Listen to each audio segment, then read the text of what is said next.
આ માણસે Eiffel tower વેચી નાખ્યો, અને એ પણ એકવાર નહીં, બે વાર. ભાઈનું નામ છે વિક્ટર લસ્ટિગ, એક એવો ઠગ કે જેને ફ્રાન્સના મોટા મોટા ઉદ્યોગપતિઓ અને મોટા મોટા બુદ્ધિશાળી માણસો પણ માનતા થઈ ગયા. તો વાત એમ છે કે 1925ના યુદ્ધ પછી ફ્રાન્સની હાલત પૈસા ટકે પાયમાલ થઈ ગઈ હતી અને આર્થિક પરિસ્થિતિ એની ખૂબ જ ખરાબ હતી. ન્યૂઝમાં એવી ચર્ચા હતી કે એફિલ ટાવરને મેન્ટેન કરવો અઘરો થાય છે અને એનો ખર્ચો પણ બહુ આવે છે.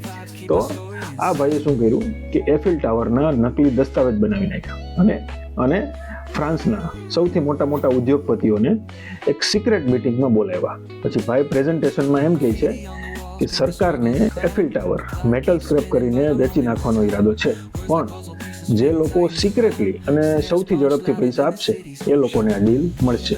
અને સરપ્રાઇઝિંગલી લોકો પૈસા આપી દે છે. અને બટ ઓબ્વિયસ વાત છે કે ભાઈ તો પૈસા લઈને ગાયબ, પેરિસમાંથી રાતોરાત ગાયબ થઈ જાય છે. હવે જોજો, મેઇન વાત હવે એ છે કે આ બધું પૂરું થાય છે અને 1-2 મહિના પછી આ ભાઈ પાછો પેરિસમાં આવે છે અને પાછું આ કામ કરે છે અને પાછા લોકો પૈસા આપે છે. Can you believe? તો દુનિયા આજે પણ તેને ધ સ્મૂથેસ્ટ કોન્વેન્ટ તરીકે ઓળખે છે. અહીંયા તમે કોન્ફિડન્સ જોવા ભાઈનો, કે જેને ખોટું કરવું છે એનામાં આટલો કોન્ફિડન્સ હોય, તો જે માણસોને લીગલ કામ કરવો હોય તમારી મારી જેવાને, તેને તો કોન્ફિડન્સ હોવો જ જોઈએ ને.